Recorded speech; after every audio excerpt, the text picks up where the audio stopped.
Assalamualaikum warahmatullahi wabarakatuh. Perkenalkan, nama saya Muhammad Subhan Farizi dengan NIM 165221646 dari kelas penjaminan dan pengendalian mutu TIA 2. Sini saya akan menjelaskan mengenai pertanyaan-pertanyaan untuk ujian perbaikan dari mata kuliah penjaminan dan pengendalian mutu. Yang pertama adalah perbedaan antara quality assurance dan quality control. Yang pertama ada poin dari segi fokus kerjanya. Untuk QC sendiri itu fokus untuk perbaiki kesalahan yang terdapat pada suatu produk sebelum produk dipasarkan kepada konsumen. Jika ternyata mutu produk belum terpenuhi, maka bagian QC yang bertanggung jawab untuk perbaikinya. Sedangkan untuk QA lebih ke menjamin pemenuhan kualitas suatu produk. QA sendiri aktif berpartisipasi untuk membuat standarisasi suatu produk agar tidak salah produksi. Jika ternyata ada ketidaksesuaian, maka standarisasinya bisa langsung diperbaiki saat itu juga sebelum produk diproduksi. Yang kedua adalah tujuan yang ingin dicapai. Jadi QC sendiri itu dibutuhkan untuk menguji proses, tapi pada produk yang sudah selesai dikembangkan. Singkatnya, sebelum produk dijual ke pasar, maka QC akan melakukan pengecekan ulang untuk mencari barang yang rusak atau tidak sesuai permintaan konsumen.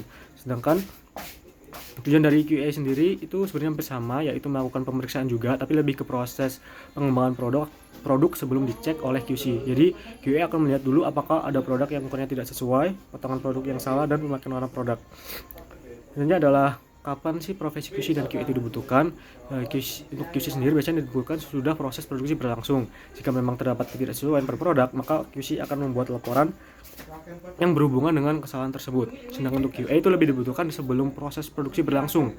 Bagian QA sendiri akan membuat perencanaan, SOP, dan spesifikasi produk itu sendiri, sehingga saat dicek oleh QC nanti, maka produk akan terhindar dari kesalahan.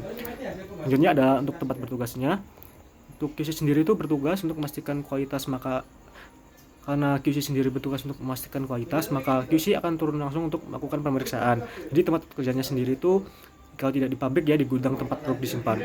Sedangkan untuk QA sendiri itu lebih banyak memberikan waktu di kantor atau di dalam ruangan karena tugasnya lebih ke membuat perencanaan, prosedur kerja, menentukan spesifikasi produk dan lain sebagainya.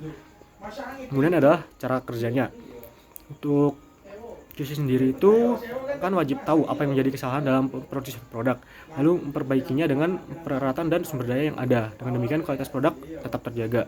Dan untuk QA sendiri itu lebih banyak pekerjaan untuk menyusun sistem manajemen produk yang bagus. Seperti apa, jika standarisasi yang berubah, maka QA akan segera laporan kepada bagian produksi.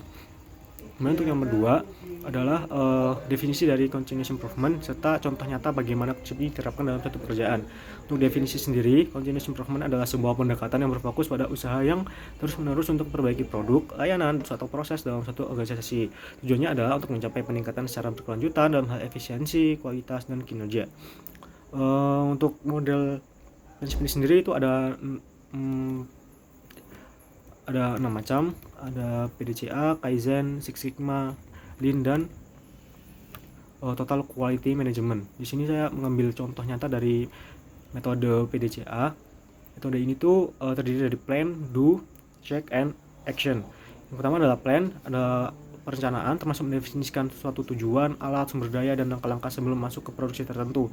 Memiliki kondisi untuk eksploitasi sumber daya yang lebih efisien dalam jangka panjang akan kontribusi pada pengurangan biaya. Kemudian untuk do, ketika telah melakukan identifikasi solusi potensial secara umum dengan proyek pengujian secara kecil, ini akan menunjukkan apakah perubahan yang diusulkan akan mencapai hasil yang diinginkan dengan prinsip minimal terhadap hasil yang tidak diinginkan. Kemudian adalah check. Setelah data yang dikumpulkan dari tahap 2 tersedia, bisnis harus secara teratur mengevaluasi dan memeriksa kinerja keseluruhan dari kemajuan peningkatan. Masa ini diperlukan karena memungkinkan perusahaan untuk mengevaluasi solusi dan modifikasi rencana. Kemudian adalah action, adalah langkah terakhir dengan mengambil tindakan dan menyesuaikan apa yang perlu ditingkatkan dan apa yang perlu dikurangi. Kemudian dan melanjutkan siklus perbaikan terus-menerus.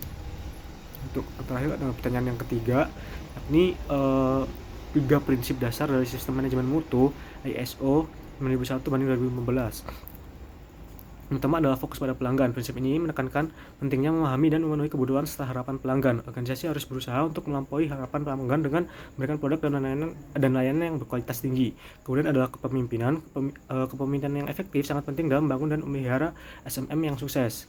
Para pemimpin organisasi harus menetapkan visi dan strategi yang jelas untuk SMM. Kemudian adalah keterlibatan manusia. Setiap orang di dalam organisasi memiliki peran penting dalam mencapai tujuan. Organisasi harus mendorong keterlibatan semua karyawan, memberikan mereka kesempatan untuk berkontribusi, dan memberikan pelatihan. Sekian dari saya. Assalamualaikum warahmatullahi wabarakatuh.